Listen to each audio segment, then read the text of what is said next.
Alright, we're going to introduce the idea of similar figures today. Similar figures, the general definition, so kind of our non-specific definition is same shape, different sizes. So the shape has to be the same, but it's either blown up or shrunk down between the two of them. What the different sizes is going to mean is we're going to have a common ratio, right? Some multiple, like it's twice as big or it's half as big. It might not be that nice. It might be 7/11ths as big. But we'll still be able to, if we take the ratio of corresponding sides, and we'll see what that means in a minute, it'll always give us the same ratio.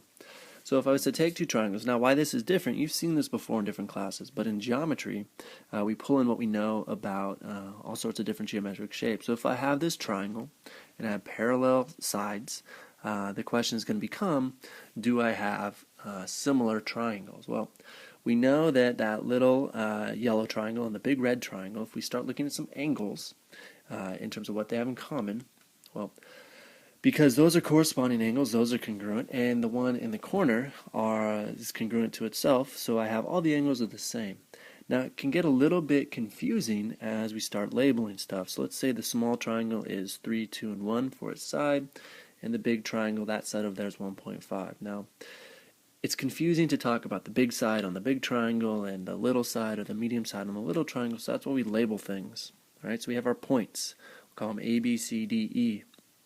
And if I want to be even more succinct and talk about how these triangles are similar, we have shorthand notation that looks like this. So I say triangle ABE is similar, little squiggly line, to triangle ACD. And we see the corresponding angles match up in my triangles. And why we care, what we can do is we can solve things. So we can set up what's called a proportion where sides are corresponding, and we can solve for a missing piece. So I know that in this case I can substitute in the value of 1 for BE, I can substitute in the value of CD of 1.5, and I can substitute in 2 for AE, and I'd be able to figure out AD, that bottom piece of that big triangle. So it allows me to use the ratio between the two of them to find missing pieces. So let's look at some specifics. Alright, sometimes you're going to be given information about a model car. Now, there's two ways we can look at this. If I take the model to the car, that's 4 inches over 15 feet. So I could say it's 4 inches to 15 feet.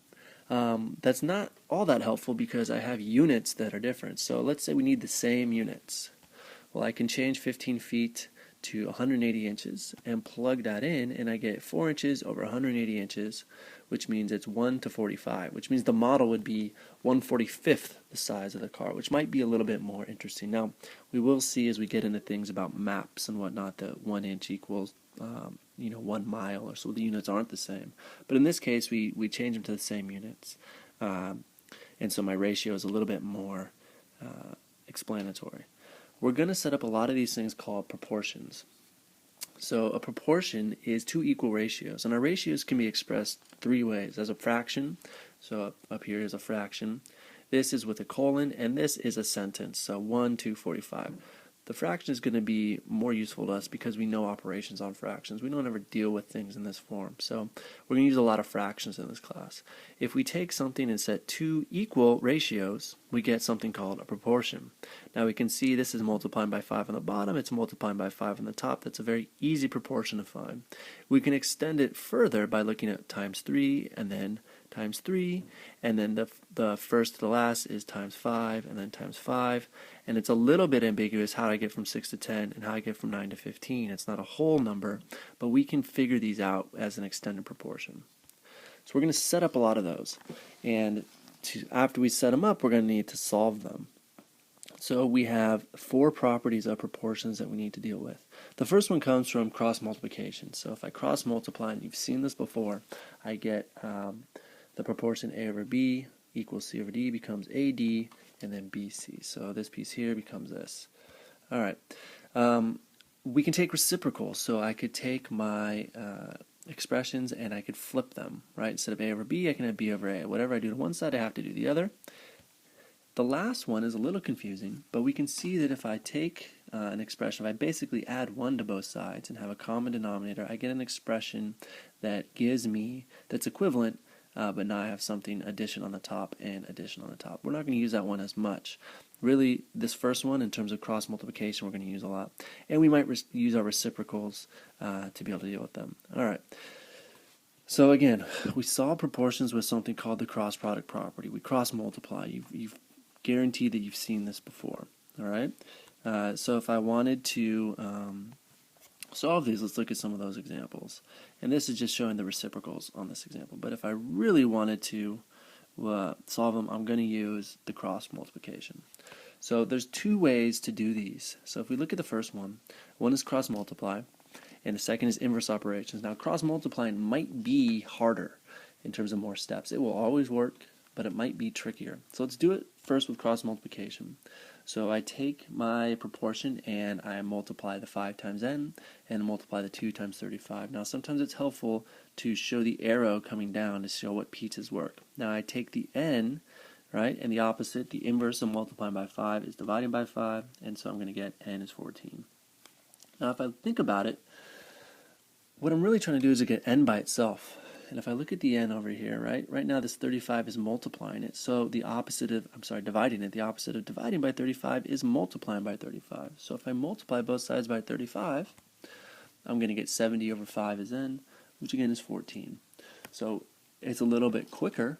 I have less multiplication and division to deal with, but it might not always work. And it might not always work when I have an expression like the next one where I have two variables or a variable on both sides, or if I have a variable in the denominator. We're going to try to avoid the variable in the denominator as we set these up, but sometimes we can't avoid it. Alright, so the next one, I'm going to take these and cross multiply.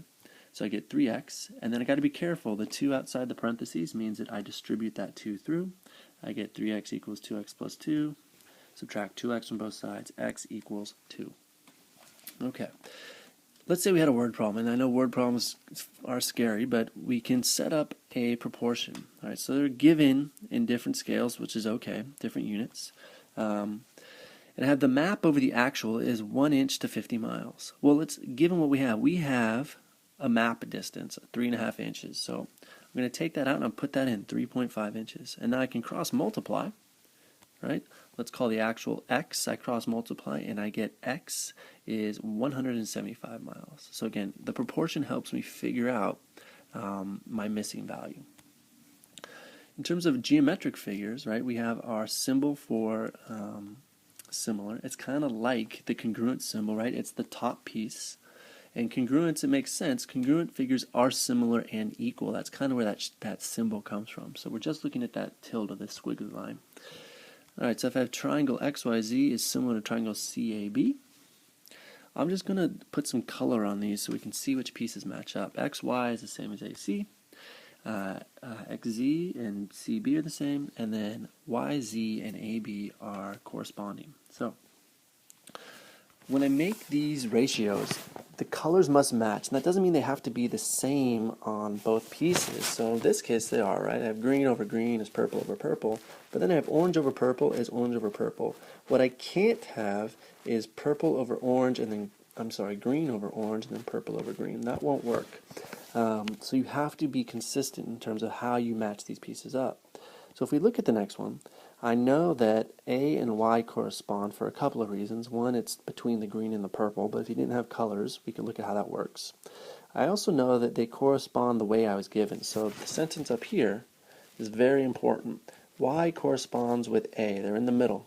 All right, that's the same order. So the order of these is very important. It tells you a lot. Y is the same as A. So if I look down here, AB, right, that's my purple segment, over YZ, which is my purple segment, and I'm going from the big triangle to the small one. XZ is the orange one, which means it's going to have to, it have to correspond to CB. So that's going to be CB. We could also look at it with the sentence from above, right? AB and YZ, purple to purple, and then XZ is the same as CB, first to last, orange to orange. So we've got to be really careful in terms of how we set these things up.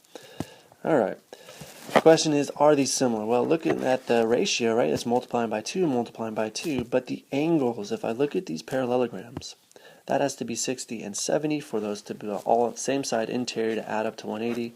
They're not the same angles, so they are not similar.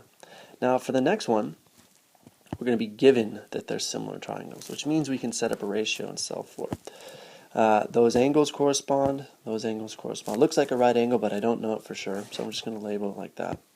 Now, there's different ways I can do this. X over 40 is 12 over 30.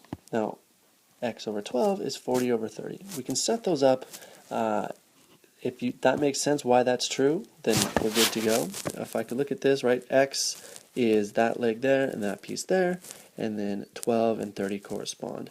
And then if I do this to this within the same triangle is the same as this to this within the bigger triangle. Now I could label it with some color if I'm having a hard time seeing that. Right, purple to purple over here, purple over purple. This better be green over green. And now I have purple in the numerator over here, so it better be green and green down here, which it is. So that's why my similarity ratio works. Either way, I solve for it, and I'm going to get x is 16. Okay, why can't I do 12 over x equals 30 over 40? Well, if I just look at the color I have on it, right, I have 12 over x and 30 over 40.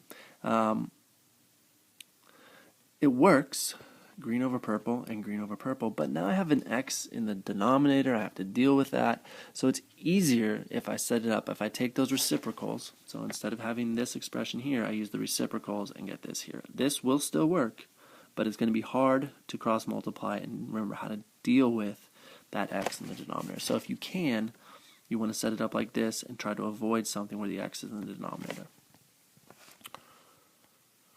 Alright, lastly we have a word problem where we're given a painting is similar to a postcard, and we're given one